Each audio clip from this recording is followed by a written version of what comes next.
ಬಿಸಿ ಬಿಸಿಯಾದ ನೀರು ಪ್ರಳಯಾಂತರ ಕೆಳಗೆ ಬಂದಿದ್ಯಾ? ಏನು ನಿಮ್ಮ ಅವಸ್ಥೆ? ವಿಚಿತ್ರವಾಗಿದೆ, ಪರಮಾಶ್ಚರ್ಯವಾಗಿದೆ. ಜಲದ ಅಡಿಯಲ್ಲಿ ಇಷ್ಟು ಪ್ರಳಯವನ್ನು ಮಾಡುವಂತಹ ಮತ್ಸ್ಯನು ಯಾರು ನೀನು? ಯಾಕೆ ಬಂದೆ? ನನ್ನ ಮುಂದೆ ಯಾಕೆ ನಿಂದೆ? ಯಾಕಾಗಿ ಬಂದೆ? ನೀನಿಂತ ಸಾಸಾರವಾಗಿ ಮಾತಾಡಿದರೆ ಎದುರುಡಿತು ಕನೆಕ್ಟ್ ಆಗ್ಯಾ? ಯಾರು ನಾನು? ಬ್ರಹ್ಮನಿಂದ 3 ಲೋಕದಲ್ಲಿ ಜಯಶೀಲಿಯಾಗಿ ದಾನವ ಕುಲದಲ್ಲಿ ಪ್ರಸಿದ್ಧಿ ಪಡೆದಂತಹ ಕಾಮಾಸುರನನ್ನು ಒಂದು ಸಣ್ಣ ಮೀನು, ಶುನಕ ಮೀನು ಮೀನಾಗಿ ಇಷ್ಟು ಮೀನು ಬಂದಿದ್ದರಿಂದ, ಇಷ್ಟು ದೊಡ್ಡ ಆಕಾರವನ್ನು ತೆಗೆದು ಬಂದಿದ್ದರಿಂದ, ಯಾವ ಅವತಾರ ಎಲ್ಲ ವೇಷಧಾರಿ ಬಹಳ ಪ್ರವೀಣ ಅಂತ ಗೊತ್ತು ನನಗೆ. ರಾಜಾದಿ ರಾಜರು ಬಂದಿದ್ದಾರೆ, ನಿನ್ನನ್ನು ಹೃದಯವನ್ನು ಕಾಯ್ತಾ ಇದ್ದಾರೆ. ಓ ಅಲ್ಲಿದ್ದಾರೆ ನೋಡಿ ನಮ್ಮವರು, ಸುಮ್ಮನೆ ಬಿಡುವುದಿಲ್ಲ.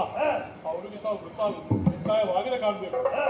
ವೃತ್ತದ ನಂತರ ರಾಜಾದಿ ರಾಜನಿಗೆ ಮೀನು ಮಾಂಸ ತಿನ್ನಿಸಬೇಕು ಹೇಳ್ತಾ ಇದ್ದರು. ಬಹಳ ದಿವಸವಾದ ಮೀನು ತಿನ್ನದೆ ನಿನ್ನನ್ನು ತಿನ್ನದೆ ಬಿಡುತ್ತಿಲ್ಲ.